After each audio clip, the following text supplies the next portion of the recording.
Hello everyone, my name is Ryan Zackos, this is David Zackos. We are founders of Zackos Realty, a local owned and family operated real estate firm out of Sarasota, Florida. In today's video, we're going to talk about what do you do in multiple offer situations. So, a question for you, if you are a buyer in today's market, which is super hot, what would your advice be to a buyer in a multiple offer situation? Well, that's a great question. I'm talking to a lot of agents out there. They're a little frustrated. They're making offers on properties and they're losing out. So something I would tell my buyers, and I recommend buyers, is to prepare yourself first and foremost. So when I say that, I mean, if you're going to be purchasing cash, have your proof of funds, have yourself ready, and have that and submit that with the offer. If you're financing, I would recommend a pre-approval instead of a pre-qualification.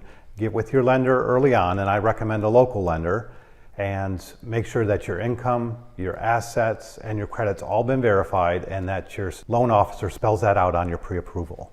So that's great insight. What would be any other suggestion that you would have for a buyer in today's market? The next thing I would recommend is making a personalized offer to the seller. So then what do you mean by a personalized offer? Sometimes actually writing a letter to the seller. Have your agent, you're working with a buyer's agent, reach out to the seller and find out what's important to them. Oftentimes, seller may have been in a home for a long time. They don't want a quick close. And so if you can find out a little bit of information about really what the seller prefers in an offer, structure your offer along those guidelines, and then actually address a letter to the seller with information about you as a buyer. And then switching gears a little bit, another question I hear often, and I'm sure you hear as well, is it okay to work with the listing agent, and what's the benefits of a buyer's agent? Can you add some insight to that? Sure, I think you should always work with a buyer's agent, although I think there is some philosophy out there where certain buyers feel that they're going to get a better deal if they work directly with the listing agent.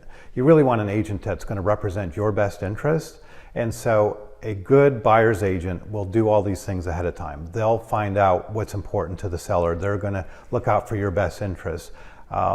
They can give you the information that you need to structure your offer so it's competitive and strong. And another thing I hear in the market today is it worth writing an offer, or is a text or an email okay? What would be your suggestion on that? Yeah, I think agents sometimes get a little bit lazy maybe and they don't write a full offer, but I recommend a full offer be written. Spell out all the details of your offer, put in your escrow amount, write the offer in writing, and include what I call a love letter to the seller with your offer. That makes perfect sense, and it's definitely good advice.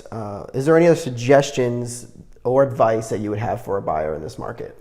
Yeah, I think we're in a relationship business. So just like buyer's agents and seller's agents build relationships over time, you as a buyer can build a relationship with a seller by either writing this letter. Sometimes I even recommend maybe a video and present that with them, because you actually get a face to a family that's purchasing a home. And as a result, you'd be surprised how that impacts. I one time had 2 school teachers in a multiple offer situation, and we weren't even the highest offer, but we got our offers accepted because they had addressed that they were school teachers, wrote a nice letter to the seller. The seller was actually a retired school teacher, so they loved that fact that they were passing their home, their legacy on to a new family that was going to take it and cherish it. Those are things that I would recommend, and on top of that, go in with your strongest offer to begin with. We can talk a little bit later. There's actually things called escalation clauses that you could use to increase your offer as other offers come in, so that you can make sure that you have the highest and best offer. And then the last thing I would recommend is consider waiving contingencies. And you really need to talk to your buyer's agent about that and your lender, because there may be certain contingencies that you cannot waive, and there are certain risks when you waive contingencies, but that will make your offer stand out if you have less contingencies in your offer. That's awesome. That's really good information, and definitely worth considering, especially in today's hot market. So thank you for that. That's all we have today for this video. If you want to check out our other videos, or if you have any questions at all, don't hesitate. We are here. Thank you.